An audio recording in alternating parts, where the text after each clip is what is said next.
The Druid class is coming to Baldur's Gate 3 next week, allowing you to create your own Druid in the character creator. This is going to be a huge change for the early access, and it also means a lot of really interesting things for what Baldur's Gate 3 is going to be in the long run.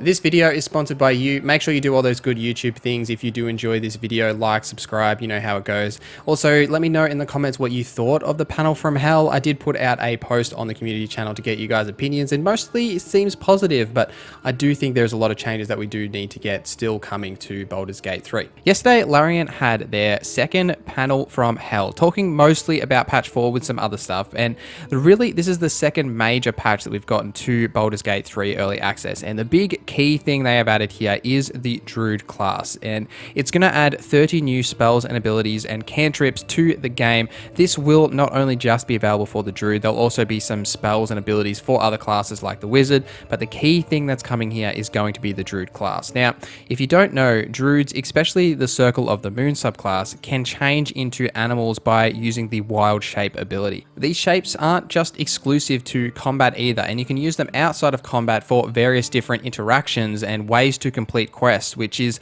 partly why I think Larian are adding the Druid class into the early access so that they can test out a lot of these interactions. The animal shapes that we are getting in patch 4 is the cat, the raven, the direwolf, the badger, the spider, and the polar bear. Each have their own strengths and weaknesses, and it's also shown in the trailer that there is a yak-looking creature that seems to be from the Underdark, as well as like the aberrant form of the mind flayers that you can transform into. It doesn't seem like these are just default, that you have to do something to get them, but it's also just something that's going to be in the early access as well. They have also mentioned there's going to be more forms added to the game by the time the game does actually launch, so you might get some extra creatures in the game at launch. These forms outside of combat are going to be the most interesting ways of using this. You know, the Druid class is not something I have actually played in D&D rule set, but I think outside of combat in Baldur's Gate 3 is where it's going to really shine, especially with the way that Larian create their world spaces. You know, you can use the Wild Shape ability to transform into like a cat and sneak around areas of the map that you haven't been into, or like sneak into places like the Goblin Camp, you know, if you're not actually able to get in there another way. I can just imagine sneaking around as a cat and being able to get into places you shouldn't be, or even like the Raven, using that to fly around the world space with freedom to move around traps or to fly up into high spaces to set yourself up for combat. The Badger can dig underground, which could be used, you know, to avoid traps, or something else that I thought of, which I don't know if it'll actually work, but Larian have said that they are going to try and make things that you can think of that should work, is you could maybe like tunnel under locked doors. That would be really interesting to do as the Badger. Larian are really trying to make these interactions with the Druids and their different shapes work as well as possible with the environment around them, and this is definitely, I think, why we're getting the Druids in the early access, so they can test out a lot of these mechanics and really iron out the details and the bugs before the game actually launches.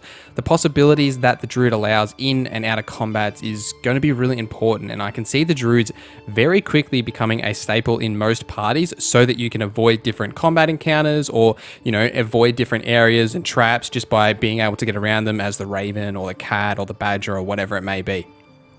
The Druids as well are also a big part of the early access content with the Druid Grove, which has been updated so that these Druids are actually Druids. You know, if you have fought them in the past in the early access, you may realize that they are just basically glorified wizards. They don't actually act as if they are Druids, so they are actually Druids now, and they will also have different interactions for you if you are playing as a Druid class. This includes also an extra storyline where you can become the Faith Warden of the Druid Grove. If you remember in the early access, some of that storyline is already there, that conflict between the two Druid leaders, and now with what's happening in this patch 4, we will be able to get more of a resolution to that, as well as also having the option for you to become the leader of this Druid Grove. For those wondering about the Druid class specifically as well, it's going to include both of the subclasses available in the 5th edition rule set, Circle of the Moon and Circle of the Land, though I don't really see a huge benefit to the Circle of the Land, as its main benefit, especially in the early stages, is really that you get extra spell slots restored on short rests, but really in the early access you can just long rest whenever you like, so I don't overly see the purpose of this, and especially in the early access, this may change in the future. But as discussed in the video that I released last week talking about changes that I want to see to Baldur's Gate 3, this is something that does need to change, is actually giving a real purpose to short resting. So I think most people in the early access are definitely going to play as Circle of the Moon for the wild shape ability. I definitely am, to make sure that I can test out all of the cool interactions with the different animals that you can become. The patch is also adding a lot of other changes as well. One of the main things that I think is going to be really interesting for people is the loaded dice. So if you are regularly getting bad dice rolls or good dice rolls, the dice will become loaded, and they will adjust that to give you kind of an average, so you're not always getting bad, you're not always getting good dice. Whereas just by the default game, you could realistically just roll nat ones for your entire playthrough. They are also making changes to Speak with the Dead, so you do know when creatures do have something to say to you when they are dead, as well as changing the way that those cinematics work. I don't think I even used Speak to the Dead once in my early access multiple playthroughs, but I'm definitely going to have to play around with it now. They're also making changes to cinematics, though it doesn't look like it's the changes that I would like to see in terms of the animations, though they are mentioning that in some of it. They are mostly making changes to the cinematic environments around it and the lighting effects in a lot of the situations that happen in the cinematics. It would be nice to see a bit more animation changes, though there is some that I noticed in the content that we did get. However, it'd be good to see more of this come through, which we may get in the actual release of the game anyway. They're also making changes to the UI and improvements to multiplayer, so there's going to be a bit more of a difference in the UI, so it looks less like Divinity Original Sin 2, which is nice, as well as if you're playing in multiplayer, allowing you to see the stats and the inventory of the person or people that you are playing with in multiplayer. I think the biggest change overall, though, is that if you are playing as a druid, you can shapeshift into a direwolf and talk to Scratch the dog that you rescue.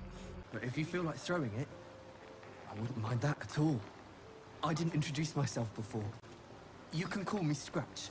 I think that's the only change we really need. That's all that needs to be in patch 4. The patch is going live next week, although we don't have a date yet as they're still in QA and working out those details. I'll have a build guide and a class guide live as soon as I've had enough time to put into the Druid class once it has launched. If you're looking for more Baldur's Gate 3 content, check out my video I released last week talking about things that I would like to see come to the Baldur's Gate 3 early access and mostly the launch. There's a lot of things that I still think need to improve about the game, and I think some of the things were mentioned in the panel from Hell 2, but there's a lot more that could come to the game to actually really develop this game and make it a fantastic experience, though I think it's well on the way to become that. Please follow me on Twitter, Instagram, and on Twitch, where I stream 2 days a week, Tuesday, Thursday, Australian night times. Hope to see you guys there in the next stream. I'll also be streaming some Baldur's Gate 3 early access when patch 4 does launch, so if you want to see me make those build guides that you do see on this YouTube channel, please check out my Twitch as well. Thank you for watching this video. My name is Norza, and I hope you have a great day.